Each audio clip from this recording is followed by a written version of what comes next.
Three Scary True Find My iPhone Horror Stories by Mr. Nightmare. What's good? How your day going? How your morning, your evening, your night, whenever you're watching this video. Not about to talk your ears off. Not gonna lie to you. When I read this title, I was like, yo, this sounds like a pretty creepy video, man. And it's 4 years ago, so there were some features that were not compatible with Find My iPhone yet. But either way it go, let's go and check out this video. Yo, you wanna check out the original? The link will be in the description below. But let's go.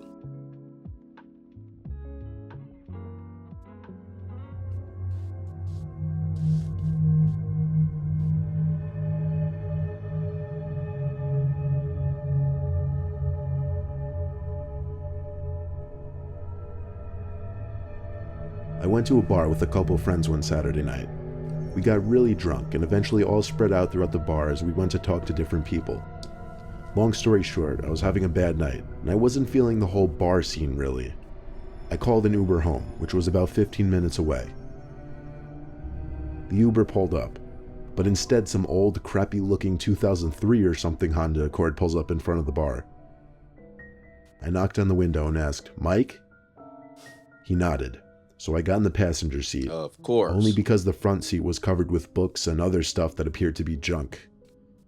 In fact, the entire car was messy, the back seats too. He didn't seem like the kind of Uber driver to joke around and make conversation with. He was on the older side, not that old, but his hair was thinning and based on what I could see of his face, he looked kind of unfriendly. Boy, they ain't no silent. Uber, dog. I was pretty drunk though, so I barely remember what I was doing. Probably drunk texting people and whatnot. I'm telling you, I was blackout drunk because I don't remember even getting out of the car. All I really remember is waking up the next morning and realizing my phone was missing. I checked everywhere. I practically turned my whole room upside down looking for it. Eventually, after hours of searching, I came to the unfortunate acceptance that I must have lost my phone the night before. I had my brother text all my friends asking if they had my phone. All of them said no. Then I remembered I recently activated Find My iPhone. I excitedly told my brother to track my phone using the Find My iPhone app. Sure enough, my iPhone came up on the map. It was a few miles away, on the much worse side of town, the part of town everyone knew not to go to. My brother agreed to come with me, not only to help track the phone, but to serve as backup if needed. We pulled up to what appeared track the phone, but to serve as backup if needed. We pulled up to what appeared to be the house that the iPhone on the map was sitting over. It was a small box-like house. 2 windows in front, 1 window on the upper level. It was either 8 or 9 p.m., still early, so my brother and I went ahead and rang the doorbell. It didn't seem like the bell worked though, so I knocked really hard on the door. We could actually hear footsteps on a creaky wood floor approaching the front door, then silence. There was a peephole in the door, so I had a feeling someone was watching us through it at that very moment. After an uncomfortably long silence, the door cracked open and someone asked who it is in a very raspy, almost familiar voice. We mentioned the lost iPhone situation.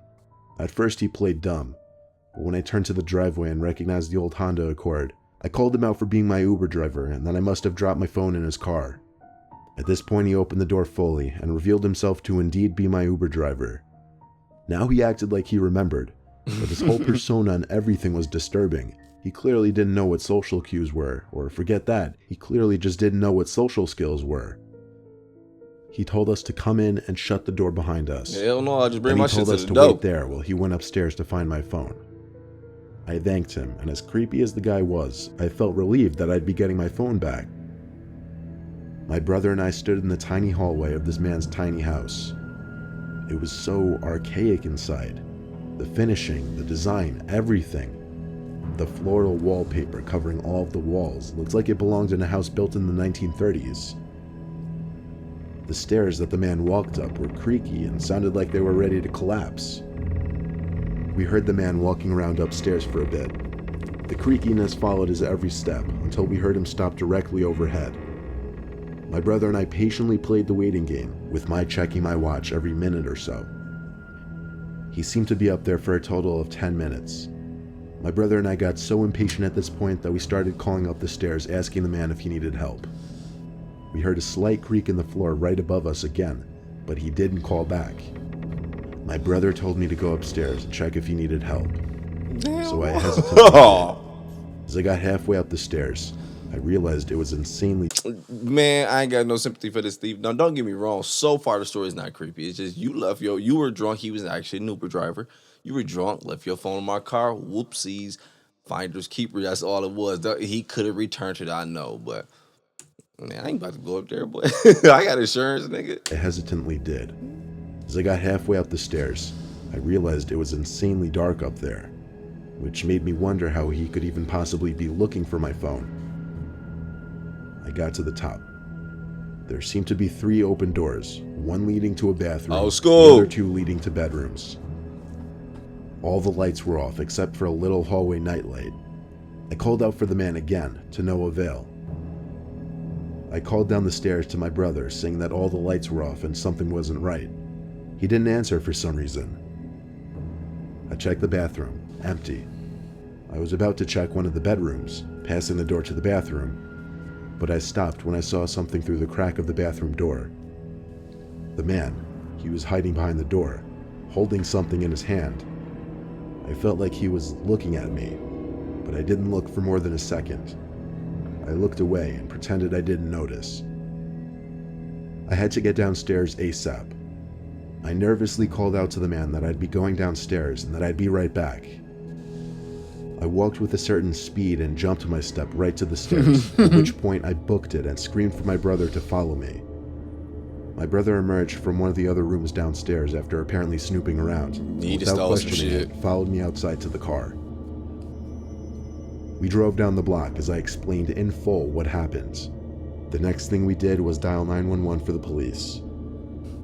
An officer showed up to the house where we returned, showed the officer the Find My iPhone app screen, They'll and go knocked on the with door ya. with the officer. The man would eventually answer, and the officer forced the man to fetch the phone. This time he did without hesitation. He went up the stairs and 10 seconds later came back down. My brother and I begged the officer to arrest him or do something, given that he looked as if he were waiting to strike me as he was behind that door. The officer said there was nothing he could do though. Yeah, I don't And I swear, think so. as I said this, the Uber driver looked at me with the most disgusting, disturbing, and evil stare I'd ever seen. Okay, you can't arrest nobody because of that. It's funny though, because when I was doing tech support, we see a lot of calls. People used to want a big boy and go by themselves. Blah, fucking English. What you do is call the cops. Like, no, as long as you have it on and they see where it's located, they will go there. Well, they have to go there with you so you can get your phone. Because of course, go by yourself is dangerous. You might bump into old school who just look at you to death.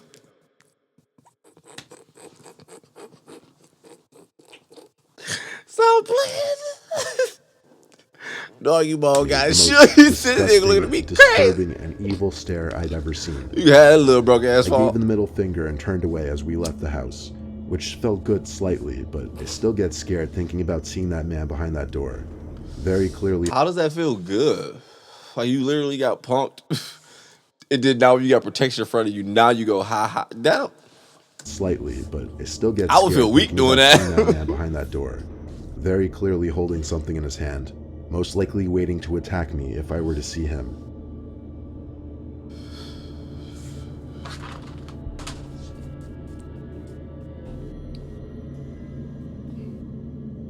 Before I got an iPhone 10, I used to have an iPhone 7. I was perfectly fine with that phone and I never got a scratch on it. I'd probably still have that phone now if I didn't lose it. I always had the Find My iPhone feature enabled, however, just in case if I did lose it, I'd be able to track it. To this day, I still don't remember how or where I lost the phone. All I remember is I came home one day, quickly realized I didn't have my phone on me, and had a mini heart attack. I searched the whole house, my car, the pathway up to the house. I even drove back to all the locations I was in that night to look for it, but I couldn't find it anywhere. Then I remembered I could sign into my iCloud account from my laptop and track my iPhone using the Find My iPhone setting. So I drove home and did just that. Apparently my phone or you was can coming call up. and cuss out tech support. We used to get that a lot. Upon setting up this phone, we get to the part. Would you like to enable your Find My iPhone? It'll definitely help you locate your phone. No, I don't want that. I want that. I don't need that. I don't need that. Be the same people come back. I can't find my phone. Y'all did right. Blah, blah. I told your monkey head ass to turn it on. Signed into my iCloud account for my Goofy. laptop and tracked my iPhone using the Find My iPhone setting. So I drove home and did just that. Apparently my phone was coming up somewhere in the woods at the end of the village. None of my siblings were home at the time. They were all away at school, so I couldn't ask any of them to come with me. So it looked like I was heading out alone. My dad didn't want me to come because he had work early the next morning, but he let me take his phone with me to track my phone. It was a quick 5 to 10 minute drive to the woods. I parked on the grass on the side of the road. They can keep that. It seemed like I was maybe a minute walk north away. Obviously, I brought my flashlight expecting to be following the trail into the woods. Now that I stood there, though, the idea of going in there was a lot less appealing. In fact, the whole situation seemed more suspicious, such as why whoever found my phone would be in the middle of the dark woods at 10 o'clock. I definitely shouldn't have come alone, but at this point, I didn't see much more of a choice than following the trail. The flashlight I had sucked. It barely lit up the trail 5 feet in front of me. Eventually, it seemed like I was right on the mark of the location for my phone. I did a full 360, examining my surroundings, but seeing nothing but darkness and trees. I started yelling for somebody to come out. It was the first time I heard my own voice in an hour, and it came out weak and unintimidating. When I called out, I heard a whispering come from beyond a few trees, in the east direction on my map. I yelled out again. Silence this time now. I started sending texts with my dad's phone to my phone, and I heard the dings coming from the same direction as the whispering. I looked in that direction and saw the glow of a phone screen so bright that it lit up the figures of 2, maybe 3 men standing behind a line of trees. At that exact moment, I had a realization in my head that I was in way over my head being in those woods alone, and that my iPhone was in no way worth risking my life. I turned the flashlight off and ran back down the trail as fast as I could, back to my car. By the time I got back, my phone could no longer be located on the Find My iPhone app, meaning it was either broken, disconnected, or turned off. I have checked a few times since then if the phone comes up on the map. It never has, though. I think I made the right choice running away. I don't think any possession would be worth approaching a group of people like that in the woods.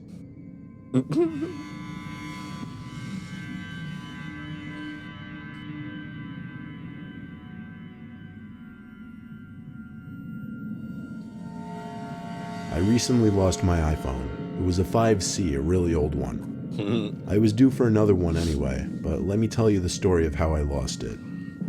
I had admittedly been drinking one night on the weekends, and at some point in the night I lost my phone.